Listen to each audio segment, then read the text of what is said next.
स्वागत है एक बार फिर से आपका फायदेमंद फंड्स में। और आज हम बातचीत कर रहे हैं एक ऐसे फंड की जहां पे डिविडेंड यील्ड फोकस में है, लेकिन ऐसा नहीं कि सिर्फ उसी पे फोकस है, कई और पैरामीटर जिन पे स्टॉक चुना जाता है। और हम बातचीत कर रहे हैं मितुल के साथ। एक खबर आई है, आपने जरूर पढ़ी होगी, 25 अप्रैल को यूरोपियन यूनियन ने एक कार्बन इंपोर्ट टैक्स इंपोज कर दिया है। अब पूरी दुनिया में आजकल ESG कंप्लायंस इन्वेस्टमेंट और नेट कार्बन, ग्रीन एनर्जी, ये सब पे बहुत ज्यादा फोकस है। तो 2 साल की माथापच्ची के बाद यूरोपियन यूनियन के 27 देशों ने तय किया कि उनके यहाँ एक कार्बन इंपोर्ट टैक्स लगेगा। हालांकि वो 2026 से इम्प्लीमेंट हो रहा है, 3 साल का समय है अभी, लेकिन उसके बाद से बहुत सारी कंपनीज को, बहुत सारी कंट्रीज को दिक्कत होने वाली है। खासतौर पे चाइना को होगी, भारत भी उसमें शामिल है, क्योंकि हमारे यहाँ भी उसमें जो स्टील है, कॉपर, एल्युमिनियम, केमिकल, प्लास्टिक, इन सब के एक्सपोर्ट पे फ्रेक ड्यूटी लगेगी। ये एक बड़ी थीम बनने वाली है और आप डेफिनेटली जो लोग 10-15 साल के लिए होराइजन रखते हैं वो इस थीम को इग्नोर नहीं कर सकते हैं।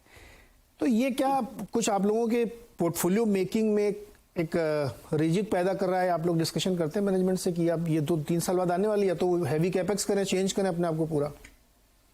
जी, ये ESG जो थीम है वो उसकी भी एक साइकिल होती है, बट उनकी जो लंबी साइकिल के पॉइंट ऑफ व्यू से देखेंगे तो वो स्ट्रक्चरली पॉजिटिव साइकिल है ESG के लिए।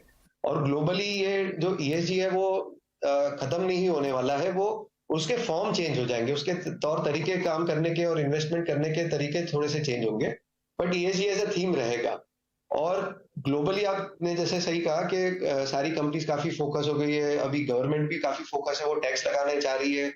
और वो सिर्फ अपने वहां के कंपनीज पे टैक्स नहीं लगा रहे, वो ऐसे कह रहे हैं कि अगर बाहर से, विदेश से जो सामान आ रहा है या विदेश से जो गुड्स आ रहे हैं, अगर उनका अगर कार्बन ठीक नहीं है तो उनपे भी कार्बन टैक्स लगाया जाएगा। सो वो स्ट्रक्चरली है। और इंडिया की गवर्नमेंट की अगर आप देखें तो उनके जो पॉलिसी के जो स्टेप्स है वो राइट डायरेक्शन में है। उस तरीके से उन्होंने भी ये थीम को एंटीसिपेट किया है। और अपने यहाँ पे भी आपने देखा होगा कि जैसे कार्बन मार्केट डेवलप करने की भी यहाँ पे भी पॉलिसी लेवल पे चेंजेस के लिए अप्रूवल्स वगैरह आने लगे हैं। सो हम भी आगे जाके वो ये कार्बन मार्केट डेवलप करने वाले हैं इंडिया में भी। And at the same time companies के पॉइंट ऑफ व्यू से आप देखोगे तो सारे कंपनीज ने भी अपना जो ये ESG एज अ थीम को रिकॉग्नाइज किया है, क्योंकि और उन्होंने अभी सारे स्टेप्स अपने क्या कहते हैं कि केपेक्स, कैपिटल एलोकेशन के पॉइंट ऑफ व्यू से, अपने एनवायरमेंटल स्टेप्स के पॉइंट ऑफ व्यू से, अपने गवर्नेंस के पॉइंट ऑफ व्यू से उन्होंने भी काफी बदलाव लाए हैं। अगर आप सारे कंपनीज के एनुअल रिपोर्ट देखेंगे तो उसमें आपको दिखेगा कि उनका एक डेडिकेटेड सेक्शन ESG के ऊपर बात करने पे है। और ये सिर्फ बात करने के लिए बातें नहीं है, ये उनका काफी इंटीग्रेटेड प्लान में हो गया। काफी सारे देखेंगे आपने कंपनीज जो जैसे कोयले रिलेटेड है या मेटल्स रिलेटेड है, उन कंपनियों ने अपने आगे कैसे उनका कार्बन कम होए उसके लिए कैसे केपेक्स करना है, क्या करना है, उसके ऊपर भी उन्होंने प्लान्स बना के बात करना शुरू की है। काफी कंपनीज जो ग्रीन पावर है अपने प्रोडक्शन में यूज करने के लिए काफी सोलर या रिन्यूएबल एनर्जी प्लांट्स लगाने के स्टार्ट कर दिए हैं।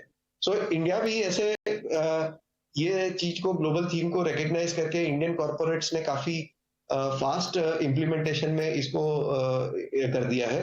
और हम जब भी अपने कंपनीज की रिसर्च और कंपनीज के साथ इंटरेक्शन करते हैं तो हम लोग भी कंपनीज को गाइड करते हैं कि क्या करना आपको चाहिए। और हम भी उनसे पूछते हैं कि आप अपना नेक्स्ट प्लान है उसमें आपका कैसे ग्रीन एनर्जी या कैसे रिन्यूएबल सोर्स ऑफ पावर है आप। तो ये मैनेजमेंट वाले सीरियसली लेते हैं इसको कि अभी भी वो कहते हैं अच्छा ठीक है देखेंगे?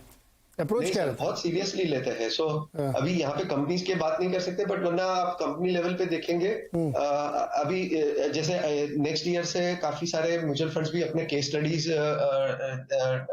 अपलोड करेंगे, क्योंकि सेबी की जो नई गाइडलाइंस आई है उस हिसाब से जो हमने ESG और स्टूवर्डशिप पे काम किया है, वो स्टूवर्डशिप के हमने जो अच्छे बदलाव के काम किए हैं वो हमको रिपोर्ट करने हैं।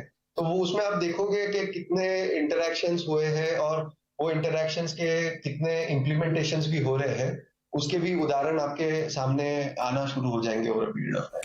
हाँ, क्योंकि ये बहुत एक बड़ी थीम बन रही है और उसमें बहुत सीरियसली लेना पड़ेगा, क्योंकि फिर फंड नहीं आएगा। अब ESG कंप्लायंट बहुत ज्यादा फोकस किया जा रहा है।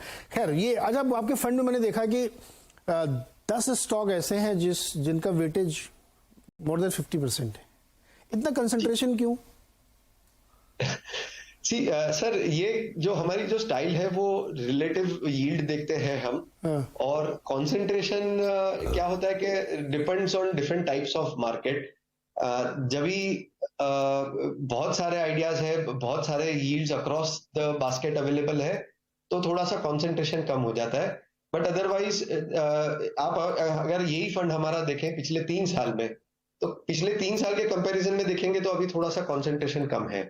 बट ऑन एब्सोल्यूट आपका बात सही है कि कंपेयर टू दूसरे फंड्स के हिसाब से यहाँ पे कंसंट्रेशन ज्यादा है। बट ये फंड की साइज भी छोटी है, plus at the same time जो यील्ड वाले जो स्ट्रेटेजी हमने देखी है, थोड़ी सी कॉन्सेंट्रेटेड तरीके से चलाई जाए तो लंबे समय में उसका आउटपुट भी अच्छा रहा है। बहुत ज्यादा डाइवर्सिफाई करने में क्या तकलीफ हो जाती है कि कुछ स्टॉक्स आपके जो मिस्टेक्स होने वाले हैं वो आप अवॉइड, मतलब बहुत सारे जगह पे आपको मिस्टेक्स आपके हो जाते हैं, क्योंकि आपने सब जगह पे जहाँ पे यील्ड है वहां पे जाके देखा है, इन्वेस्ट कर दिया, इंस्टेड ऑफ के सस्टेनेबल और जो अच्छी कंपनीज है जहाँ पे ग्रोथ आने वाली है डिविडेंड वगैरह में, वहां पे अगर आप इन्वेस्ट करो, थोड़ा सा कॉन्सेंट्रेटेड चलाओ, तो हमारा पास्ट एक्सपीरियंस रहा है कि आउटपुट अच्छा रहता है फंड के लिए।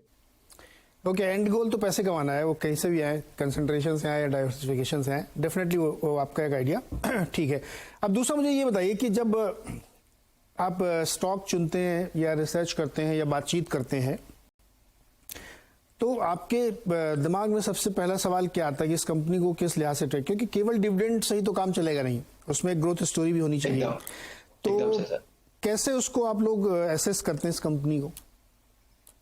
हम यहाँ पे हमारे 2 प्रकार के अप्रोच होते हैं। एक है हम जो सारे स्टॉक्स हमारे यूनिवर्स में है उनकी हम ओवर अ पीरियोडिकली हम लोग है ना उनकी एक रैंकिंग करके देखते हैं कि कौन से स्टॉक्स यील्ड वाइज अट्रैक्टिव ज्यादा दिख रहे हैं। एक उसके बेसिस पे एक हमको एक सेट ऑफ आइडियाज पीरियोडिकली मिलते हैं कि जो रिलेटिव यील्ड में अच्छे दिख रहे हैं स्टॉक्स उनके। फिर दूसरा एक अप्रोच ये होता है कि बॉटम अप अप्रोच देखते हैं, और यही स्टॉक्स पे भी और इनके अलावा भी दूसरे नए स्टॉक्स पे भी हम बॉटम अप करके देखते हैं कि जहां पे स्टॉक्स ऐसे कि जिनकी डिविडेंड्स यील्ड जो रहने वाली है वो कायम रहे, डिविडेंड कायम रहनी चाहिए, और एट द सेम टाइम कौन से कंपनीज ऐसे हैं जिनके dividend over a period of time grow करते हैं। हम यहाँ पे एकदम high dividend yield kind of stocks पे ही इन्वेस्ट करते हैं, ऐसा हमारा अप्रोच नहीं है।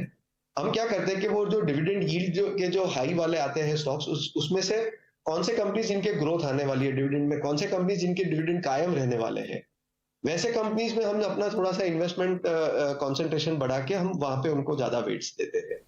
कंपनीज जिनके डिविडेंड वॉलेटाइल रहेंगे या डिविडेंड की सर्टेनिटी हमको या जो कायमता समझ में नहीं आ रही है, तो वो स्टॉक्स को हम अवॉइड करने की ट्राई करते हैं। ओके, तो ये है मितुल की फिलॉसफी इस फंड के लिए, जो ICICI Pru dividend yield fund है।